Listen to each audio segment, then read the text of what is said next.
Mr. Leslie Campbell, the Minister of Foreign Affairs and Foreign Trade in Jamaica, has described the recently concluded Global African Diaspora Symposium, GADS Abuja 2023, as a platform for recognizing Africa's shared challenges and for creating local solutions. Details soon. And a Nigerian UK-based surgeon spoke on a proposed bill not allowing Nigerian doctors travel abroad until after 5 years. And about 1,000 patients treated free of charge at the Adoke community in Benue State by the United Vessel of Love based in USA. Stick around for the details. And on our complimentary segment, our ANPA doctor is on hand with health tips and our diasporan of the moment. Please stay with your favorite program, The Diaspora, and I am your host, Koinsola Adetumbi.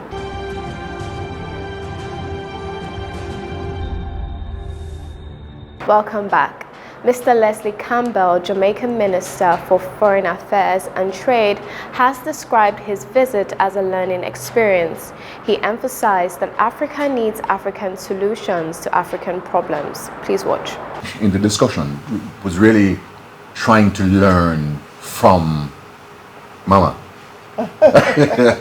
as to exactly what the nature of the diaspora unit is all about, and to see what we could learn and to graft that onto our system.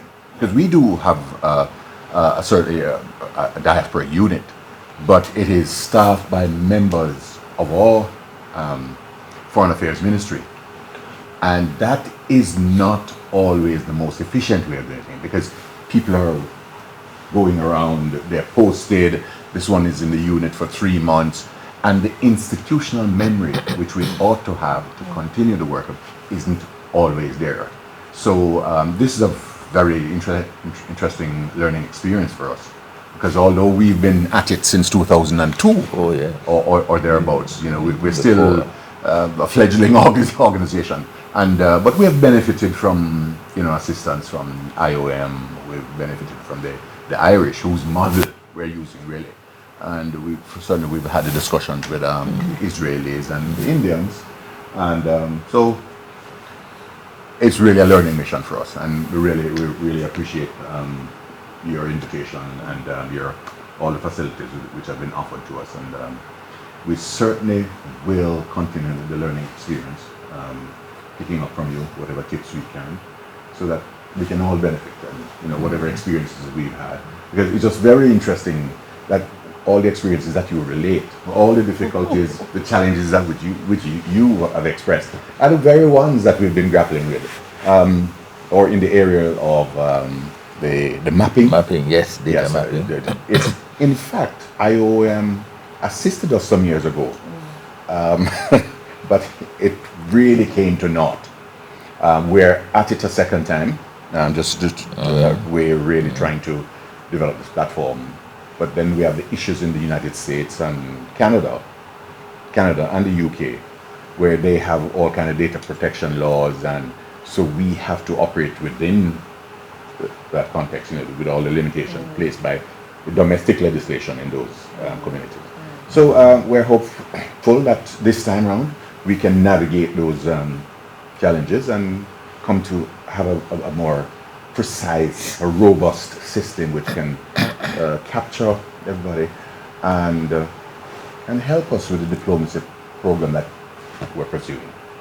Thank you very much. We'll share with you our diaspora policy. Yes. We'll also share with you the law that set us up before you leave. I'll get that to you. And we also have a publication that we did to celebrate Nigerians all over the world. We said, listen, we can't be this many and we don't have something. So, and it's just the first one, and we realized that it's even much more than that. I mean, we just wanted to limit it to 600.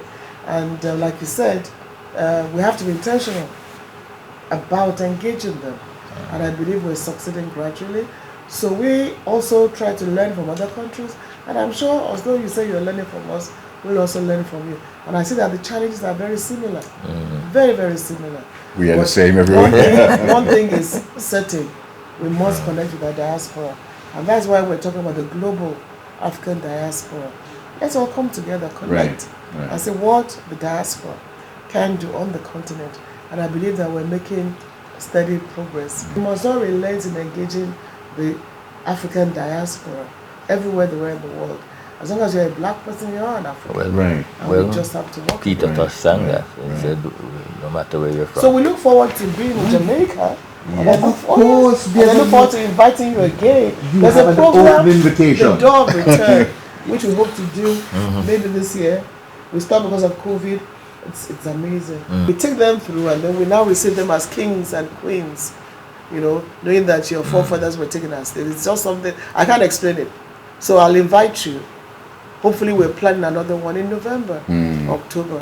So we'll extend an invitation. It's something every human being needs to experience. Well, interestingly, Director Wilkes, when he came to the airport, and the immigration officer said to him, "Welcome home." Yeah. And he said he just was totally blown away. That's it. Totally That's blown it. away. This one, by the time you come out, you'll be crying. Oh, yeah. You'll just be in tears. Yeah, I've been And to it just takes. When I started the first one, second one, I didn't go through the walk. I just received people, and then when they come back, so the third one I had to join them because it was about 25 from America, and they were really big guys. I went, okay, let me just. Oh, even for me as a human being, it just changes your outlook totally, totally. I can't explain it, but it's something you all have to experience. Right. Dr. Jacob Akol is a Nigerian doctor based in the UK. He was in Nigeria and visited the Nigerians in Diaspora Commission and was received by its secretary, Dr. Sule Yakubu Basi. Who need to come is a guide to also say, okay, you are looking at this particular project. There are other diaspora people that are also looking at similar project. Why don't you harmonize or even share knowledge? Even if you are not going to work together, share knowledge. Then wait for the topper. Recently, what NIDCOM was able to do, NIDCOM was also able to start the diaspora mortgage program. Because one of the things we discovered diasporans have been doing is trying to acquire their houses. They send money to relatives and relations. The money is collected and eaten. No house, no money, bad relationship. So we have, with the central bank and the federal mortgage bank, we have the diaspora mortgage scheme. We want to get your feelings on such issues that Nigerian doctors should not travel outside the country until after 5 years or thereabout. First of all, we must strive to make the controlling body or the regulatory body independent. And therefore, the Medical and Dental Council of Nigeria must be independent to make decisions that are for the safety of Nigerians and not for the government. Number two, it's not a matter for the National Assembly to debate. It's even a matter of human rights. You cannot tamper on people's human rights. If Nigeria pretends to belong to the world body that respects human rights, then you can't say that to a doctor, you can't travel. But technically, if you say you can't really give a doctor full qualification until he has done the 5 years, it's against all the principles and practices that you find across the world. Across the world, there's 1 year prescribed for apprenticeship, for what people may call housemanship. And after that, you are certified to be registered as a doctor. Whatever principle you have in the country after that, like going for youth service, is a matter for national determination. But extending that to 5 years is inhuman, it's against human rights. And therefore, it's not even worth further debate. That matter needs to be killed immediately. That's not what will address the issues. Let me tell you my personal story. Yeah. I trained in Nigeria. I did postgraduate training in Nigeria, became a consultant at the teaching hospital in Ahmadu Bello University. And as a young consultant, I would go to the hospital in the morning to do an operation. We'll have a list of about 7 or 8 people. And I would get to the hospital and they'll say there's no water. And the list is cancelled. and I'll be twiddling my fingers like this for the rest of the day. Some other days it's because there's no power. So I said, look, at the age of 32, by all accounts, I have done very well in medical school. I'm trained, and I aim high to go very high. I'm going to rot in Nigeria.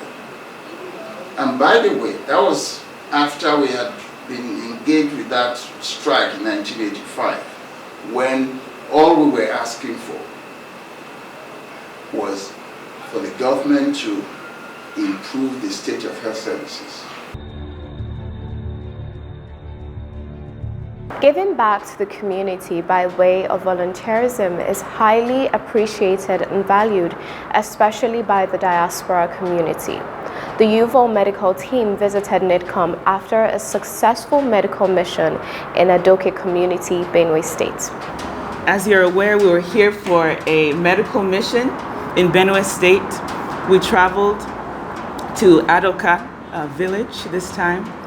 Just a recap for some that may not know, we were here in 2021 and we went to a different region of Benue State, that was Obi local government, and did a medical mission there. Subsequently, we also did a water project, solar-powered borehole in Obi local government as well. So for this mission, the past few days, we visited St. Charles Hospital and Maternity in Adoka. It's a mission hospital there, established many, many years ago by missionaries. And they only have one doctor for a whole inpatient, several wards, pediatric, they have a women's, men's ward, and all of that. And they're doing the best they can, but the need is so great. They shared with me that they are central in their region for all the surrounding villages. And they just don't have enough, but they have the will, and they received us with open arms. We were able to provide primary health care, and what that means is we did several screenings for different medical ailments, treatments as well, consultations with doctors, referrals to other places, a lot of health education.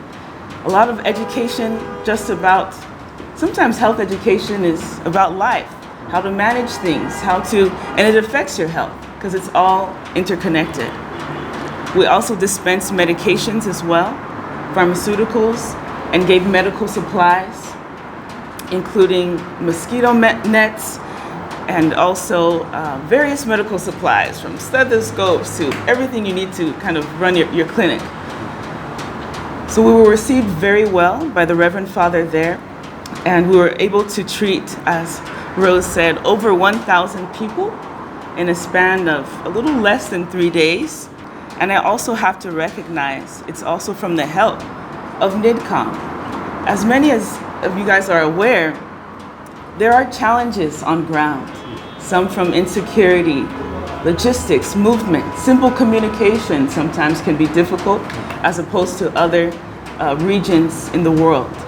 However, because of great organizations established like NIDCOM, we were able to navigate some of these challenges and still be successful in that short amount of time. So I want to say thank you. Both Nigerians at home and Nigerians outside must join hands together if we are to develop Nigeria. Or else we will continue sitting at the back and criticizing ourselves and making gist of development here. We want to be like America. Just recently we had the Global African Diaspora Symposium here in Abuja, and 69 countries of the world attended, with over 10,000 diasporans from all over the world. Migration has deprived Africa of a large chunk of its active population. But at the same time, migration is a win-win situation if it is managed properly. It's not a loose, it's not a brain, we are not discussing brain drain here. We are discussing brain gain and brain circulation, you know, and in as much as we have one phenomena, Japa, people who are escaping. In NIDCOM, We also have the Paja phenomena. Those who are coming back, okay, either for short visits and missions like you have just executed, or those who are retired and are tired of hamburger and Starbucks coffee. They want to come and enjoy pounded yam and egusi soup. They are coming back. And in the past 4 years, we've had about 12 world-class hospitals established in Nigeria by doctors and health practitioners coming back from the US, from UK, from all over the place, from Hungary and from Russia and the like. If you had more time, we would have taken you to one or two of the facilities that Nigerians who returned came and established, and they are thriving. Let's take a break for some messages. The Diaspora continues shortly. Not so fast. Look, I'm tired. I want to check out of this country for greener pastures. Just calm down for a moment. Please sit down. Do you have a job where you're going to? No, but someone is arranging, Listen, Alinko. Checking out of this country without proper planning means one thing. Unimaginable begin. I've been in the diaspora, but legitimately doing great things at home and abroad. As I've been saying, without the proper footing abroad, the risk is not worth it. Listen, Alinko, it's better to be home than be trapped abroad, or even end up in prison.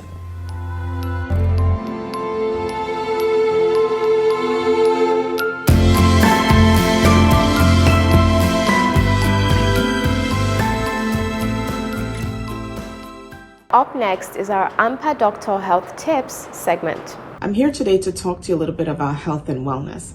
Health and wellness is also performed by identifying and treating disease, but also by promoting health by healthy practices that you can perform on your own as an individual without necessarily going to see your physician. These include, number one, maintaining a healthy weight. A healthy weight, as calculated by your body mass index, is your weight in relation to your height. For instance, somebody who is 6 feet should or could weigh the same as somebody who is 5 feet if that person is overweight. So for every weight, there's an expectation where your weight should be that is a healthy calculated weight. And this is determined by the chart, which also could be determined by an app. A healthy weight is usually a body mass index under 30. Between 26 and 29 is ideal. And as you go further along the chart, you're noted to be overweight, obese, and or at a higher spectrum of abnormal. It's important to be able to maintain your body mass index right at a healthy weight and also not be at a lower weight, which is also not noted to be healthy. To do this, it's important, number two, to maintain a healthy diet.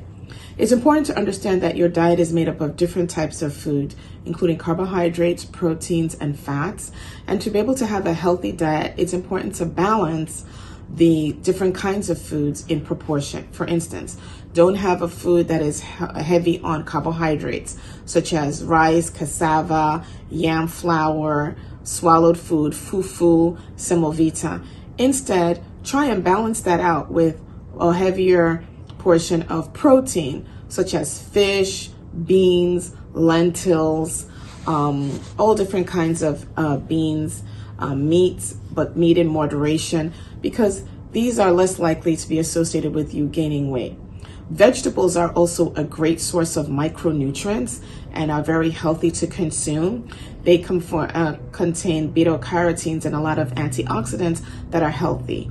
Green leafy vegetables, such as spinach, ugu, broccoli, asparagus, all pumpkin leaves, all sorts of naturally occurring green vegetables are very healthy for one, including also fruits that are very easily available and so wonderfully nutritious and taste very well for people to be able to have these nutrients for a healthy diet.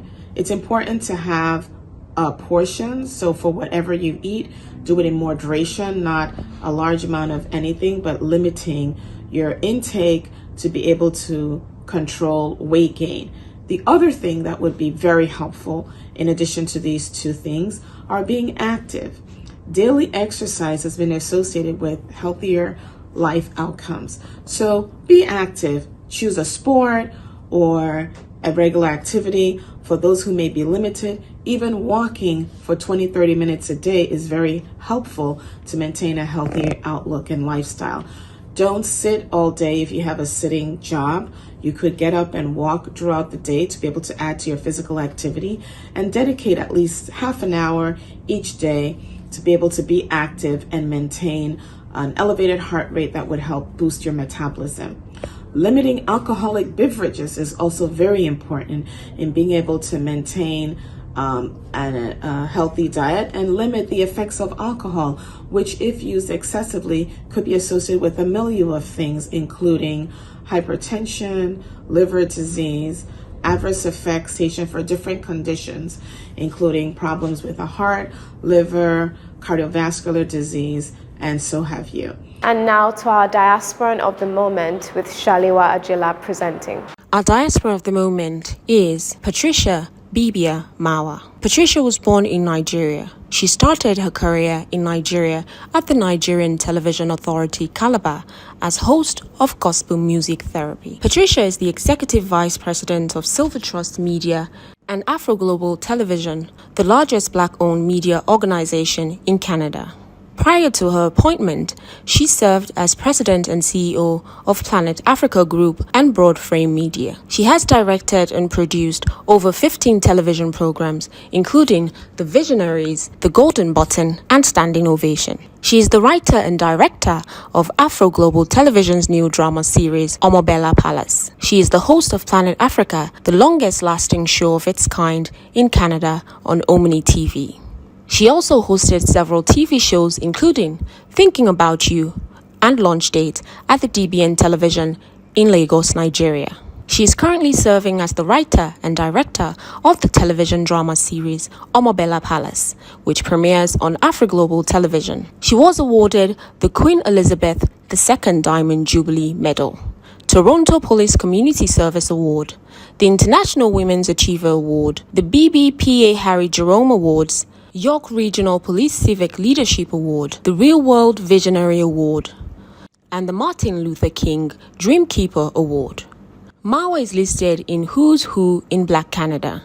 She is also named in 100 Accomplished Black Women. In 2018, Patricia co-authored the 150 Extraordinary Canadians Legacy book in collaboration with Justin Trudeau, the Prime Minister of Canada. In 2022, she was appointed as chair of the Real World Screen Institute.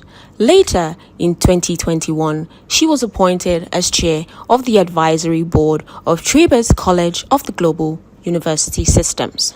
Congratulations, Patricia.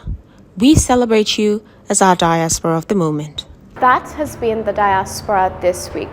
Join us same time next week for an exciting package. And I remain your host, Koinsola Adetumbi. Bye for now.